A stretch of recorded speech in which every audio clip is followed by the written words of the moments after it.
Доброго времени суток, мои дорогие подписчики и гости моего канала. С вами канал Энергия Таро. А это значит, что сегодня нас с вами ждет очередной расклад. Перед тем, как мы начнем, я прошу поддержать это видео лайком. Это очень помогает мне в развитии канала. Также, если вы еще не подписались, то предлагаю это сделать прямо сейчас и нажмите на колокольчик, чтобы не пропускать новые видео. Ссылки на все мои социальные сети есть в описании под любым видео на канале. У меня также есть закрытый канал на Бусти. Вот здесь вот слева сейчас появится QR-код, по которому вы можете перейти и за подписку всего в 299 рублей в месяц смотреть шок-расклады, тот контент, которого нет и не будет здесь на YouTube-канале, потому что YouTube это просто-напросто заблокирует.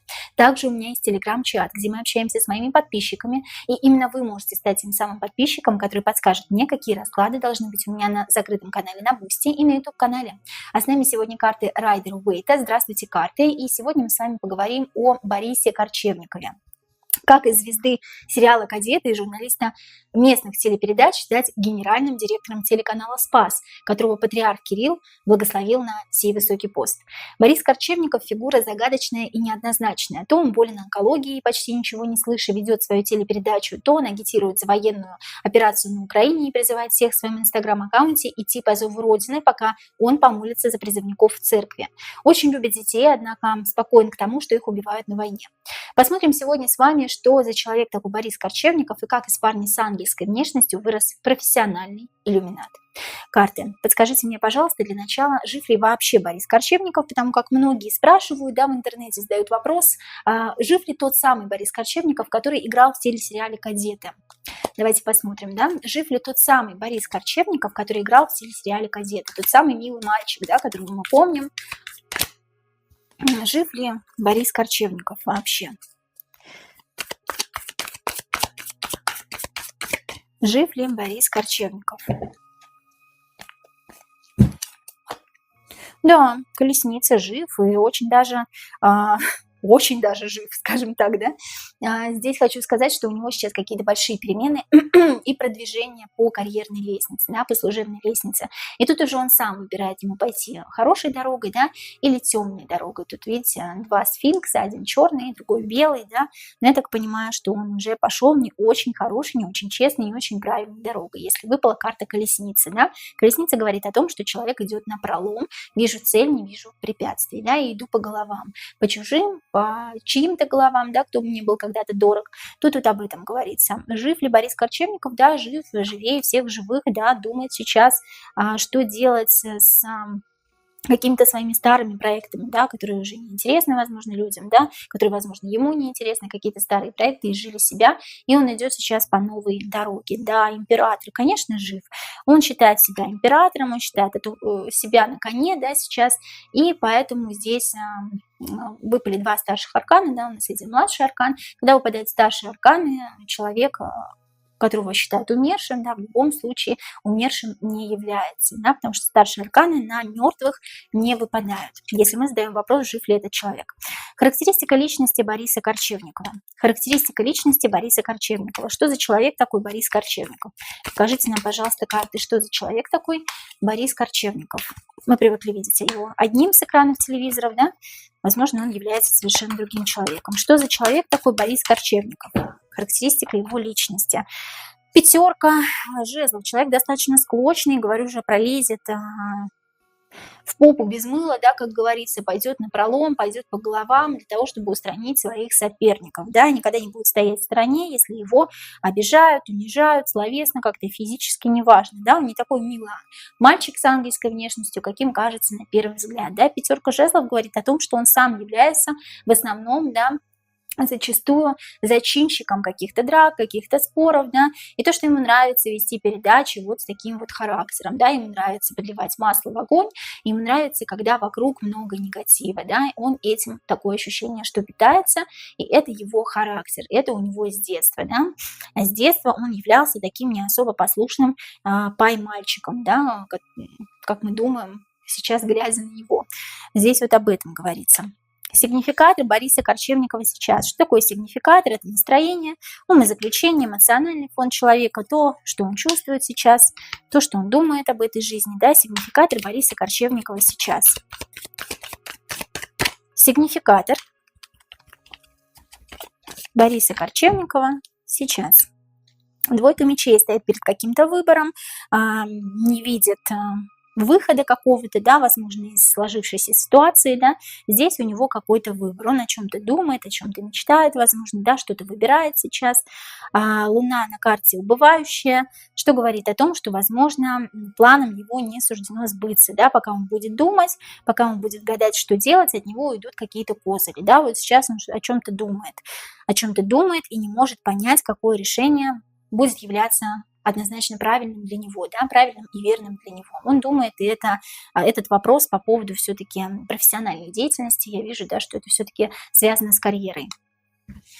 Двоечка мечей, еще человек очень тяжело и трудно принимающий какие-то решения. Здесь может быть двойственный знак зодиака, да, может быть, он сам по себе такой человек. Вот как раз вот был ли болен или болен ли сейчас онкологией Борис Корчевников? Был ли когда-либо болен? Или болен ли сейчас Борис Корчевников, да, как он сам про себя говорил, что ему делали даже трепанацию черепа, на самом деле я видела людей, которым сделали трепанацию черепа, так они после трепанации не выглядят. Был ли когда-либо болен, карта обмана сразу выпадает, представляете, да, карта хитрости, карта обмана, карта уловок каких-то, да, семерка мечей, да, был ли когда-либо болен? Нет, конечно, да, он сейчас и сейчас на коне находится, и всегда был на коне, у него прекрасное здоровье, король пентаклей, да, он всегда думал и решал сам, какую дорогу ему выбрать, и ему всегда улыбалась фортуна, удача, да, по двойке жезлов. Нет, просто люди решили тут людей обмануть, перехитрить, да. Восьмерка мечей, здесь люди с завязанными глазами, ничего не видят, ничего не слышат, да, думают о том, что Борис действительно болеет, на самом деле нет, это обман, хитрость, уловка, да. Угу. Ну да, карта Луны еще выпала, тем более, да, человек очень темный, кстати, да, Борис Корчевников, либо он был всегда таким, либо он сейчас находится во власти темных сил, да, здесь у нас ракообразный, крабообразный, да, на карте нарисован, что дает отсылку нам к иллюзорности этого мира, да, тому, что Борис выбирает свою дорогу, сам волен выбирать свою дорогу по жизни, и он уже давно заключил договор с темными силами, поэтому у него со здоровьем все прекрасно, и он вообще всегда на коне и хорошо себя чувствует, да, а то, что он придумал, это уловки темных сил, с которыми он давным-давно уже заключил темный договор, да, он уже с детства точно знал, какую дорогу он пойдет, с детства он хотел быть звездой, с детства он хотел, чтобы весь мир был у него в руках, посмотрите, да, весь мир в руках у человека, да, и он сам волен выбирать свою судьбу, потому что он король пентаклей, он имеет деньги, он имеет власть и успех, и он обманывает сейчас людей, которые находятся с завязанными глазами, закрытыми и завязанными руками, простите, да, закрытыми глазами. Люди не понимают, народ не понимает, что Борис на самом деле всех обманывает, да, и обманывает он их уже давно.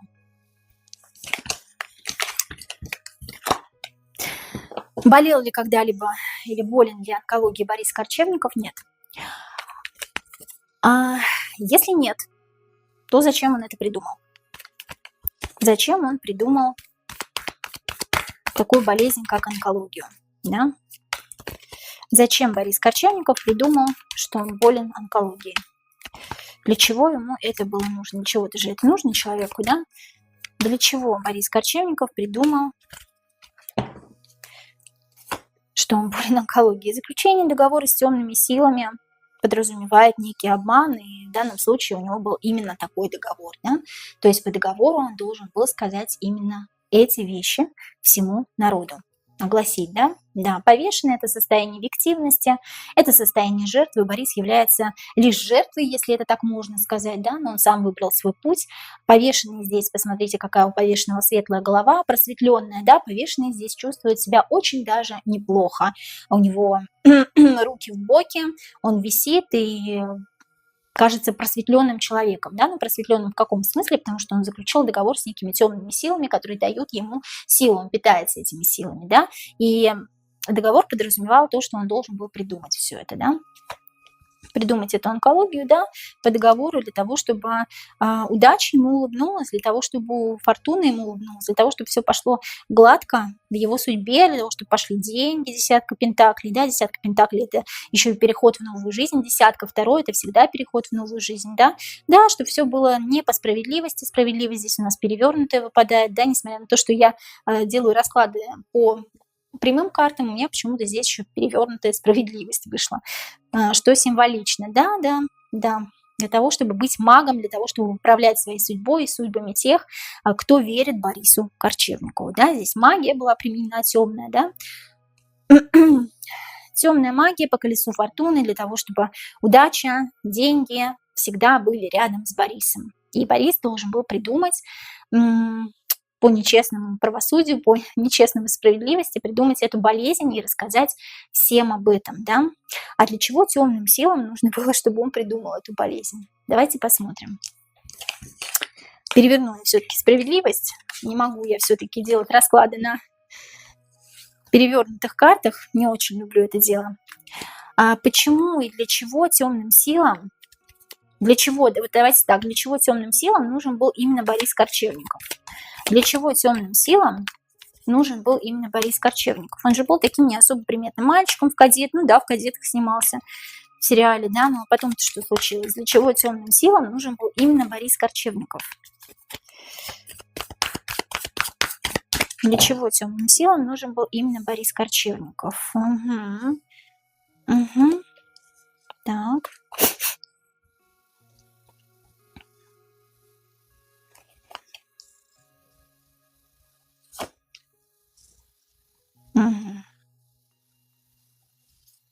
Интересно. Опять перевернутая карта у меня вышла отшельника. Здесь говорится о том, что, давайте так немножко прямо поставлю, да, острый на язык парень, да, который очень легко втирался в доверие и получал чувство сочувствия, сопереживания от граждан, да, король кубков – это чувство, это эмоции, да, это наш человек, вот Борис Корчевников, да, мы пойдем за тобой и так далее и тому подобное, особенно те люди воцеркленные, да, кто ходит в церковь, да, перевернутый отшельник, они выливали, изливали ему душу, да, выливали на него вот все вот эти грехи свои, так скажем, да. И очень легко этот человек, то есть Борис Корчевников, очень легко втирался в доверие, да, своим острым языком, своим умом острым, да, он был прямо на коне. И он как-то привязывал к себе людей по дьяволу, да, дьявол – это аддикция у нас, это привязанность к людям, очень легко втирался в доверие, получал сочувствие, сопереживание людей, да, и нужно было придумать вот эту вот онкологию, нужно было придумать вот эту болезнь для чего-то, для того, чтобы в будущем потом на этом сыграть. Вот так интересно, да, для того, чтобы в будущем как-то людей к чему-то призвать, сагитировать как-то, да, людей к какому-то действию, скажем так, да, отшельник – это бездействие, а перевернутый отшельник – это действие, то есть острый на язык парень очень умело привязывал к себе людей, втирался к ним в доверие, да, и по колесу фортуны для чего-то это нужно в дальнейшем, для чего-то Борис нужен был, да, для того, чтобы как-то агитировать людей, идти вперед. Ну, то есть перевернутый отшельник говорит о том, чтобы идти вперед и не сдаваться. Ну, возможно, это тот же самый призыв пойти на войну с Украиной, да? Потому как в Инстаграме у Бориса активно он агитировал за Россию, да, и за войну на Украине. Хотя человек вроде как выцерквленный. А почему гендиректором телеканала «Спас» сделали именно Бориса Корчевникова? С чем это связано? Почему гендиректором телеканала «Спас» сделали Бориса Корчевникова? С чем это связано? Почему гендиректором телеканала «Спас» сделали именно Бориса Корчевникова? Обратите внимание, у меня сегодня светлая колода, несмотря на то, что колода светлая, выходят темные карты. Вы мне часто говорите, колода темная, поэтому говорите плохо про человека. Колоду у меня сегодня светлая специально взяла. Пожалуйста, все равно выходят темные карты. Почему гендиректором телеканала «Спас» сделали именно Бориса Корчевникова? Потому что всенародный любимец, да? Любимец публики, да? Угу. Звезда. Ну, такой домашний, свой, уютный, да? Наша звездочка любимая, да? Особенно бабушки его всякие любят, очень дедушки, да? Угу. Ну да. Да, здесь очень большое доверие к человеку. Очень большое доверие к человеку. Особенно у тех людей, кто воцерквлен, да, кто в семье, да, и так далее, кто за семейные ценности. Вот у народа очень большое доверие именно к Борису Корчевникову. Здесь вот об этом. Следующий вопрос, друзья мои. Какие взаимоотношения с патриархом Кириллом у Бориса Корчевникова? Давайте так. как относится патриарх Кирилл к Борису Корчевникову и как Борис Корчевников относится к патриарху Кириллу. Какие у них вообще взаимоотношения? Какие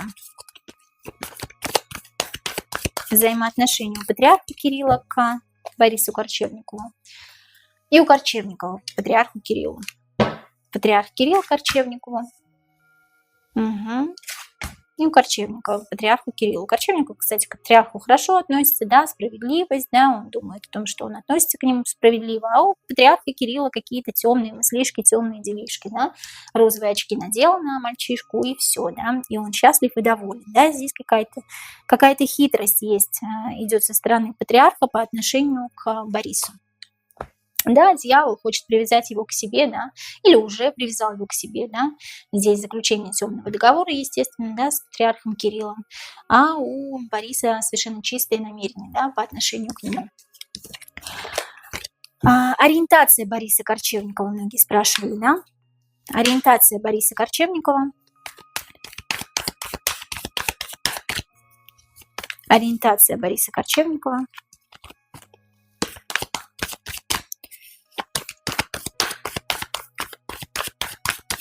Ориентация Бориса Корчевникова.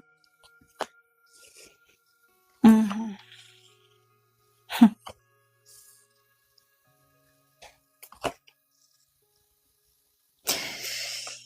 Так, ну, смотрите, интересно, как получается. Ну, во-первых, он сейчас является бисексуалом, да, сразу вам говорю. Королева кубков, раньше любил девочек Яну, теперь ушел от этой мысли мрачной, да.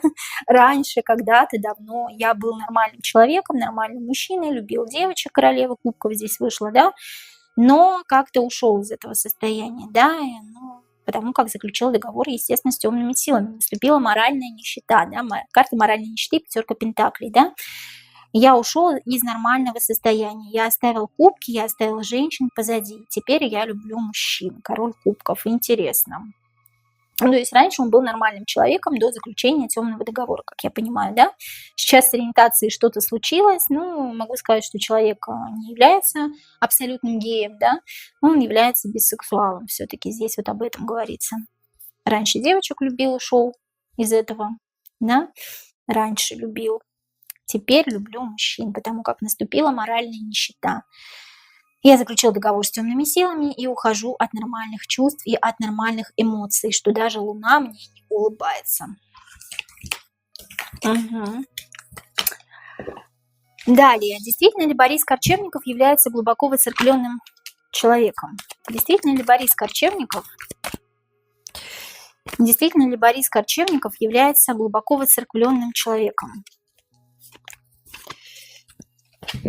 Действительно ли Борис Корчевников является глубоко воцерквленным человеком? Учится. Я только учусь. Постигаю азы для того, чтобы быть в этом гуру, для того, чтобы весь мир мне поверил, для того, чтобы люди мне поверили, да? Нет, конечно же, это же все сделано для того, чтобы получить славу, успех, да? Для того, чтобы люди поверили. Угу. Я уже думаю, как с этим распрощаться, да, он уже не хочет, как бы, ему уже это все тяжко, я хочу быть императором, я хочу что-то большего, чего-то большего, да, мне вообще чего-то большего обещали, мне вообще обещали весь мир, а я тут на спасе сижу, да, тут вот об этом. Действительно ли Борис Корчевников является глубоко воцерквленным человеком? Нет, я только учусь, я до сих пор учусь, да, я еще не гуру, я еще рыцарь жезлов, я еще не король. По колесу фортуны для того, чтобы мне поверили люди, для того, чтобы я словил свою удачу, деньги, внимание, да. Мне просто тут больше денег обещали. Мне вообще тут обещали, что я императором стану. Обещали мне целый мир, и я вот думаю уже, как от этого избавиться, от того, что есть сейчас, да. Действительно ли Борис Корчевников является глубоко воцерквленным человеком? К сожалению, нет. Или к счастью. Давайте тогда выясним итог Бориса Корчевникова. Каков будет итог Бориса Корчевникова? Каков будет итог Бориса Корчевникова? Итог я имею в виду, ну, давайте не итог, давайте ближайшие 2 года посмотрим. Итог это как-то уж слишком. Итог у всех один, как говорится. Давайте ближайшие 2 года посмотрим Бориса Корчевникова. Ближайшие 2 года Бориса Корчевникова. Угу. По справедливости да воздастся ему, да? Кому? Чаша весов, да? Тут два раза встречается чаша весов, да? Чаша весов на шестерке у нас пентаклей, да, и чаша весов на справедливости. По справедливости да воздастся каждому, да? По дьяволу, да? Тот, кто заключил договор с темными силами, значит, тому человеку будет тяжело, да? И король жезлов останется только в воспоминаниях. Что-то случится, такое ощущение, как будто Борис Корчевников станет не нужен темным силам. Либо у него будут слишком большие амбиции, он захочет чего-то большего, действительно захочет стать неким императором, да, и будет просить у темных сил, вот, а вы мне обещали, когда, ну когда же я получу свой пост императора, скажем так, да, это буквально не воспринимайте. И тут по справедливости ему будет тяжело. Он больше не будет королем жезлов, король жезлов останется в его ярчайших воспоминаниях, и его накажут по дьяволу. Эти же самые темные силы, с которыми он заключил договор. Собственно, вот такой итог Бориса Корчевникова. Задавайте вопросы, если вам интересна эта личность, да, пишите комментарии, ставьте лайки. Очень-очень жду вас, и обратная связь от вас, она всегда радует меня. Ну, а я вас очень люблю, и до новых встреч, друзья.